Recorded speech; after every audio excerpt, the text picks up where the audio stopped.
উদ্ভিদের ফুল ধারণে আলোর বর্ণালীর ভূমিকা ব্যাখ্যা করো। Explain the role of the light spectrum in flowering in plants. উদ্ভিদের ফুল ধারণে আলোর বর্ণালীর একটি গুরুত্বপূর্ণ ভূমিকা রয়েছে। The light spectrum plays an important role in flowering in plants. বিভিন্ন বর্ণের আলো উদ্ভিদের শারীরবৃত্তীয় প্রক্রিয়াগুলোকে বিভিন্নভাবে প্রভাবিত করে, যা ফুল ধারণের ওপর সরাসরি প্রভাব ফেলে। Different colors of light affect the physiological processes of plants in different ways, which directly affect flowering. লাল আলো। লাল আলো ফাইটোক্রোম নামক রঞ্জক পদার্থকে সক্রিয় করে, যা ফুল ধারণের জন্য প্রয়োজনীয় সংকেত সরবরাহ করে। Red light. Red light activates the pigment called phytochrome, which provides the necessary signals for flowering.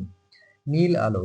নীল আলো উদ্ভিদের বৃদ্ধি এবং বিকাশে সাহায্য করে, যা পরোক্ষভাবে ফুল ধারণ প্রক্রিয়াকে প্রভাবিত করে। Blue light. Blue light helps in plant growth and development, which directly affected the flowering process. সবুজ আলো। সবুজ আলো ক্লোরোফিল দ্বারা কম শোষিত হওয়ায় এর প্রভাব তুলনামূলকভাবে কম, তবে এটি অন্যান্য শারীরবৃত্তীয় প্রক্রিয়াকে প্রভাবিত করতে পারে। Green light. Since green light is less absorbed by chlorophyll, its effect is relatively low, but it can affect other physiological processes. দূর লাল আলো।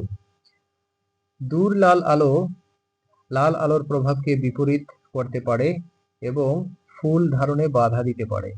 Far red light. Far red light can reverse the effect of red light and inhibit flowering. এইভাবে আলোর বর্ণালীর বিভিন্ন অংশ উদ্ভিদের ফুল ধারণ ক্ষমতাকে বিভিন্নভাবে প্রভাবিত করে এবং উদ্ভিদের প্রজনন প্রক্রিয়াকে নিয়ন্ত্রণ করে। Thus, different parts of the light spectrum affect the flowering ability of plants in different ways and control the plant's reproduction process. Vernalisation প্রক্রিয়া কিভাবে দ্বিবর্ষজীবী উদ্ভিদ এবং শীতকালীন একবর্ষজীবী উদ্ভিদের জীবন চক্রে সাহায্য করে? How does the vernalization process help in the life cycle of biennial plants and winter annual plants? Vernalisation প্রক্রিয়া দ্বিবর্ষজীবী উদ্ভিদ এবং শীতকালীন একবর্ষজীবী উদ্ভিদের জীবন চক্রে নিম্নলিখিতভাবে সাহায্য করে।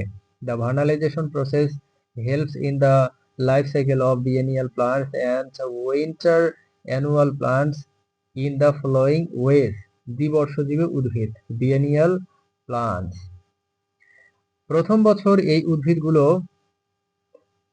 বছরে পাতা, কাণ্ড ও মূল বৃদ্ধি করে এবং শীতকালে সুপ্ত অবস্থায় থাকে। First year, these plants grow leaves, stems and roots in the first year and remain dormant during winter. Vernalization. শীতকালে ঠান্ডা তাপমাত্রা পাওয়ার পরে তারা ফুল ধারণের জন্য প্রস্তুত হয়। Vernalization.